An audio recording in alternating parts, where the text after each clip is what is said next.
Robson de Lima Araújo é da Previlândia, é diretor financeiro e gestor de recursos do RPPS do município de Sidrolândia. É formado em administração, ciências contábeis, pós-graduado em direito tributário, compliance, auditoria e direito digital. Possui CPA 10 e CP-RPPS CGINV2. Quem fará a mediação é o senhor Maxwell de Oliveira, do RPPS de Rochedo. Passamos então a palavra ao senhor Maxwell. Pessoal, tivemos um problema, um imprevisto, tá? Vou mediar novamente. Estou aqui com o Robson. Tivemos lá ministrando um curso lá em Corumbá, o qual tivemos 90% de aprovação no curso que a gente ministrou no aulão, lá em 2 dias. Então, já conheço já o currículo do Robson. Ele é extremamente profissional, uma didática ótima. E vou passar a palavra para o Robson para ele poder iniciar. Obrigado, Robson.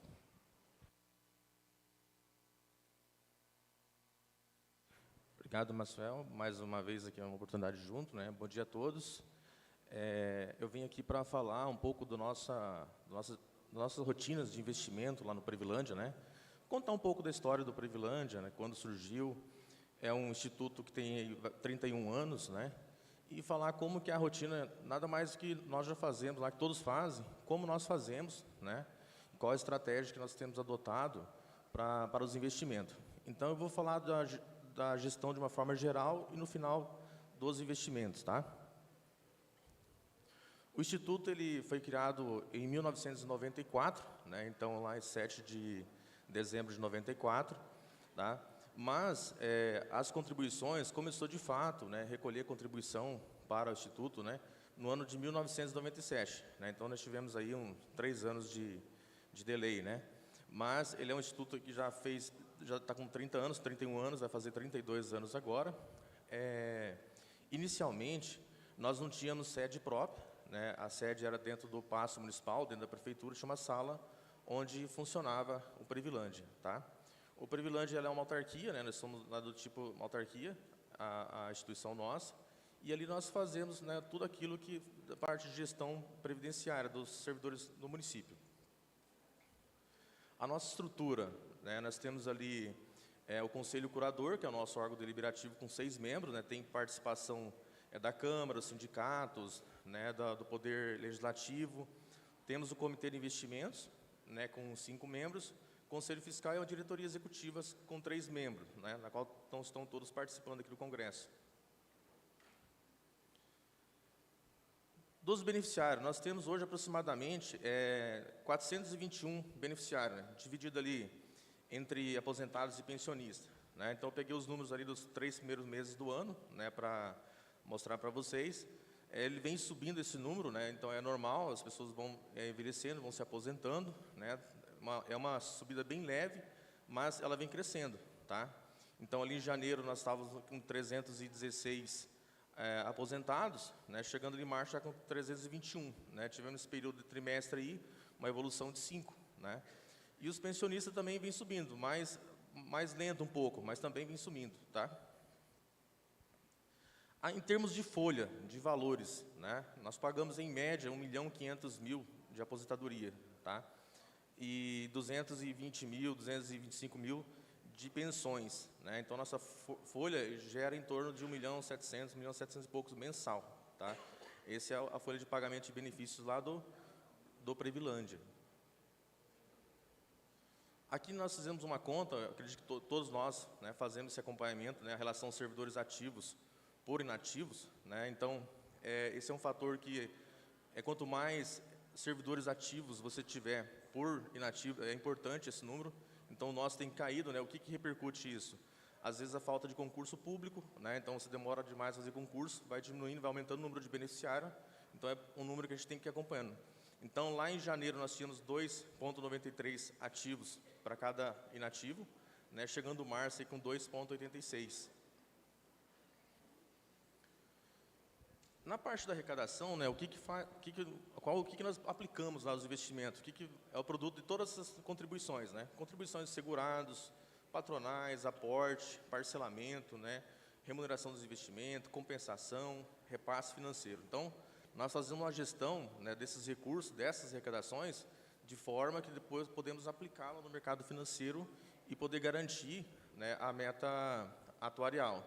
Lembrando que uma boa gestão da arrecadação ali, ela contribui, né, se você durante 5 anos aí conseguir bater meta atuarial, você pode, de repente, propor um estudo para reduzir a alíquota, né? Então, por isso que é importante você, antes dos investimentos, ter uma boa gestão da arrecadação das contribuições.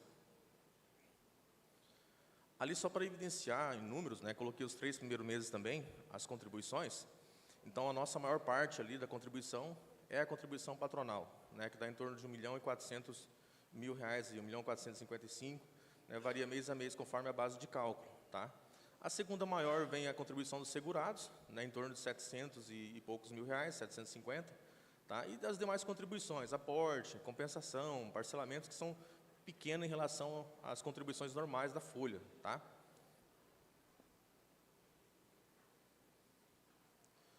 Aqui, só para evidenciar, como que nós fazemos lá, em decorrência, nós já tivemos auditorias do Tribunal de Contas em anos anteriores, que cobra muito a questão de controle da arrecadação das contribuições, né? Então, eles cobram que se tem um controle rígido, né, das bases de cálculo, das alíquotas, dos valores devidos, dos valores arrecadados, né? Então, nos últimos anos, a gente tem adotado a ferramenta de controle, a gente contratou um software, né? É preciso ter o software? Não, não é necessário, mas ajuda bastante, agiliza para você fazer o controle da arrecadação, né? Uma boa planilha de Excel, né, bem formatada, com fórmulas corretas, você consegue fazer também. Mas como que nós fazemos lá hoje? Nós trabalhamos com as bases de cálculo, tanto o Poder Legislativo como o Poder Executivo, e detalhamos essas contribuições, né, por tipo de repasse, né? Patronal, é parcelamento, é dos segurados, né? E aí lançamos por competência e cadastramos de forma automática a questão dos juros, alíquotas, né, de juros, atualização, se caso houver atraso, né, aí poder cobrar automático, né, porque o tribunal também cobra isso, né? Se houve repasse fora do prazo, você tem que ter uma forma de provar isso que você cobrou, né, e você contabilizou esses juros para ele poder ficar evidenciado. Então, hoje a gente usa um software, né, que inclusive está patrocinando o evento, que é o da Forinfo, né? É uma ferramenta excelente para a gestão previdenciária, e ali a gente consegue fazer o controle. Então, por exemplo, a prefeitura tem várias caixinhas lá, né? Tem saúde, educação, assistência. Então, nós emitimos guia para cada centro de custo desse na prefeitura. Isso facilita para o financeiro lá na prefeitura, a hora que ele vai empenhar, né, fazer a parte de liquidações lá, ele faz certinho. Então, facilita a vida deles. E para nós é fácil fazer, porque a gente tem um software para gerenciar isso, né? Então, é mais fácil da gente controlar isso. Então, ali só estão evidenciando, né, um relatório que eu peguei, printei para vocês verem como que o sistema controla. E aqui nós fazemos, né, a emissão das guias através de convênio bancário, né? Então, a prefeitura paga a guia, eu não preciso ficar lá baixando manualmente, eu só vou lá, dou um comando, faço a baixa dos boletos, né, que emita os boletos, ele já cadastra todas as datas de pagamento, quando foi pago, se teve juros, se teve multa, tá? Então, dessa forma que a gente controla as contribuições. Aqui continua, né, a ferramenta. Falando um pouco da parte atuarial, né? Então, assim como os outros, nós somos um RPPS que também temos déficit atuarial, né? Claro, que equacionado, a gente tem um plano de equacionamento lá vigente, né? Ali em 2023, a gente tinha um déficit de 29.902.000, né? Em dezembro de 2024, já com a implementação ali do déficit, ele deu uma leve diminuída, né? E 2025 ainda mais, caiu para 19 milhões. Então, o que está acontecendo? A gente está tendo uma gestão, tanto na parte das contribuições e investimento, que está sendo possível você aumentar lá os ativos garantidores, né, de forma que você consiga reduzir esse déficit atuarial aí. Então, hoje vocês estão superavitários atuarialmente, né? Com déficit. Financeiramente, hoje, o que nós arrecadamos de contribuição, paga a folha, sobra dinheiro para fazer a aplicação. Esse é o cenário financeiro do Previlândia. Mas, como atuário a gente fala de longo prazo, então a gente também tem déficit atuarial, mas é um déficit atuarial equacionado, né? A gente tem um plano de amortização vigente. E nessa tela vocês conseguem ver aí nos últimos, em 2023, 2024 e 2025, né, que esse percentual ali é o déficit em relação à folha de salário futuro. Então, em 2023, a gente tinha ali 5,20, né, da folha de salário futuro, de déficit, 4,97 em 2024 e 2,92 em 2025. Então, a gente vem reduzindo esse déficit, né? Isso graças ao quê? um rigor na arrecadação das contribuições, né, uma gestão dos investimentos, né. Hoje, com o cenário que nós temos aí, depois vamos ver na próxima tela que nós estamos investindo pesado em título público, né. Fizemos estudo de ALM, temos capacidade, o nosso passivo suporta, né, fazer a aplicação desse tipo. Então, nós estamos conseguindo fazer nessa gestão de investimento, né, que você consiga reduzir esse déficit atuarial aí. Aqui, nós vamos fazer uma análise da meta atuarial versus retorno. Então, ali, essas barrinhas pequenas ali do gráfico, né, eu tenho a cinza meta e o retorno um pouquinho mais escuro. Então, por exemplo, 2022, a gente bateu 108% da meta atuarial, né, e vem batendo. Tá? 2023, 129%, 2024, 101%, e 2025, 122% da meta. Então, nós fizemos a migração para títulos públicos, né, as NTNBs, mais forte, como vai ver nos próximos gráficos, em 2024. Antes, a gente tinha renda fixa, 100% renda fixa, mais os fundos de investimento. Tá?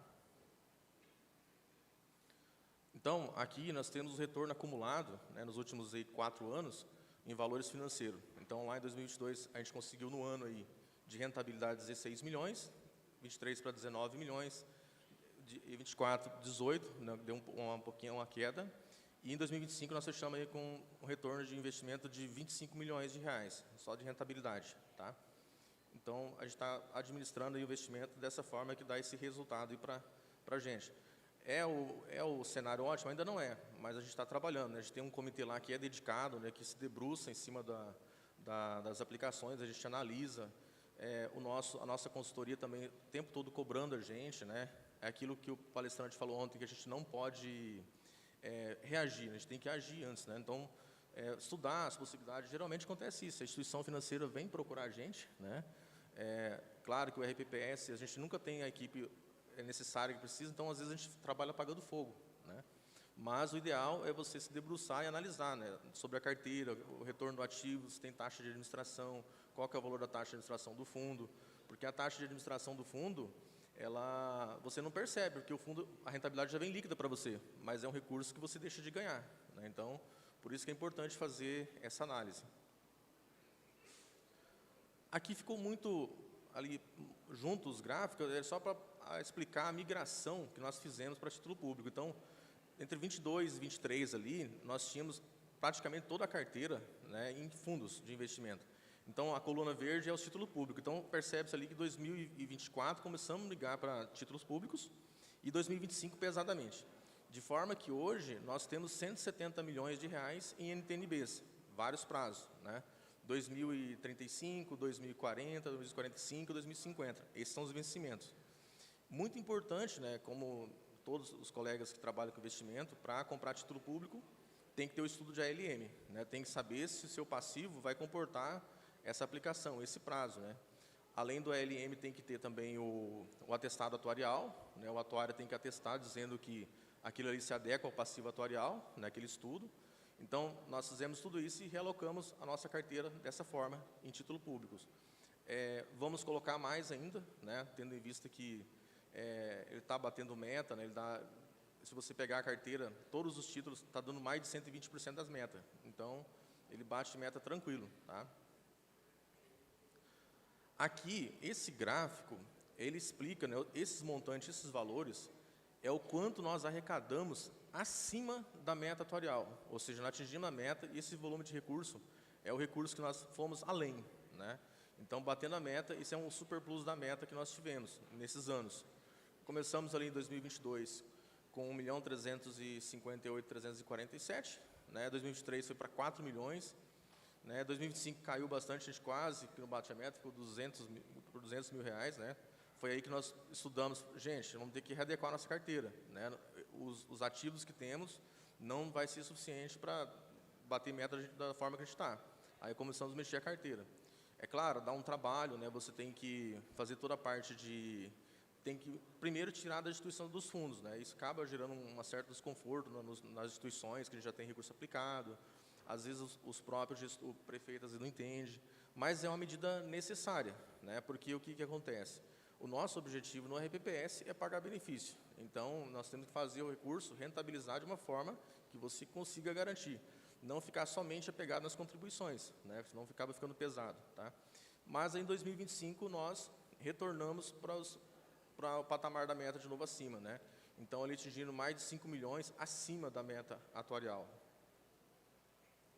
E nesse gráfico, só para explicar, né, nós estamos aí com março ali fechado com 244 milhões aproximadamente, 70% da carteira está em título público, tá, NTNBs, longas, né, a mais curta nossa é 2035, essa é a mais curta. Nós vamos comprar mais títulos públicos agora, um pouco mais curta, né, mas o nosso ALM diz que suporta nós fazer essas aplicações no longo prazo. Aí temos ali fundo 100% título público, é o antigo 71B lá da 4963, né? Temos o 73A também, e um pouquinho de FDIC, que é praticamente esse resquício de uma aplicação lá do passado, que está praticamente 0%. Tá? Esse aí é o cenário que nós temos lá do investimento da RPPS. E nós estamos fazendo lá, como todos os meses o Comitê de Investimento tem as reuniões, e nós, de fato, pegamos a carteira do mês e analisamos, né? Tá, não batemos a meta. Por que não batemos a meta? O consultor faz o relatório, falando as causas, e a gente sempre procura fazer o dever de casa no sentido de buscar ativo que vá garantir essa meta atuarial. Tá? E agora, recentemente, né, nós, em decorrência da mudança da resolução, ainda não temos pró-gestão, nós estamos ainda limitados a fazer aplicações em ativos, né, fundo 100% título público, ou as NTNBs, né? Então, nós temos praticamente os NTNB para bater meta, né? Então, esse é o desafio nosso. Esse é o trabalho que a gente faz no Previlândia, no dia a dia. Tá?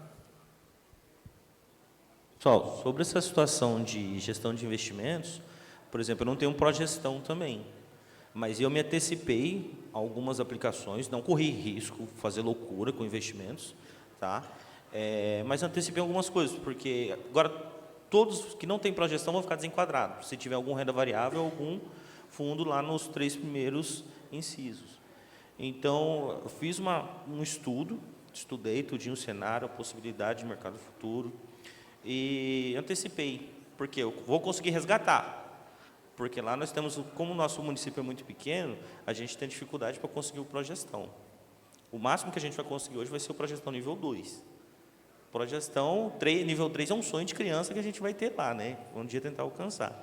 Mas, sim, hoje eu vou tentar, conseguir alcançar a rentabilidade, eu tive que fazer essa antecipação. Mas, assim, igual, eu já tive que resgatar de um fundo de investimento, porque resgate eu posso, porque, de qualquer forma, eu vou estar desenquadrado. Uma situação, estou lembrando aqui também, Rochedo, até um tempo atrás, também tinha só fundos de renda fixa. Graças a gente tem que fazer esse estudo para conseguir bater meta. Se deixasse só na renda fixa, a gente não conseguiria. Foi o caso do ano de 2000 até 2016, se você deixasse em renda fixa tudo, você conseguiria bater meta. Só deixar lá e relaxar. Correto, Robson? Certo. Por que nós nos mantemos na renda fixa? Devido ao perfil, né? Nós temos um comitê que é conservador, né? E como a gente analisa, vamos ficar na renda fixa. Até hoje, tem tido ativo que a gente conseguiu bater a meta, só que, de fato, a renda variável é uma oportunidade boa, né? Se você tiver ativos que dá para dar um retorno legal, existem vários ativos aí no mercado, mas devido ao perfil do nosso comitê, do nosso instituto, né, que é ser conservador, nós nos mantemos na renda fixa. Tá? Mas e aí, agora com a resolução 5272, como você disse, de fato, se nós não tivermos pró-gestão, estamos limitados. Então, o pró-gestão praticamente hoje é facultativo, mas é meio que obrigatório para você conseguir ter alternativas de investimento, né? Até eu tinha uma visão de pró-gestão, que antigamente ele só me dava 10%, 20% no máximo para me aplicar em renda variável, que passava de 30% para 40% até 50%. Para mim, já os 30% ali já estava excelente. Agora virou obrigatório, agora eu vou ter que correr com as perninhas para poder conseguir tirar meu pró-gestão.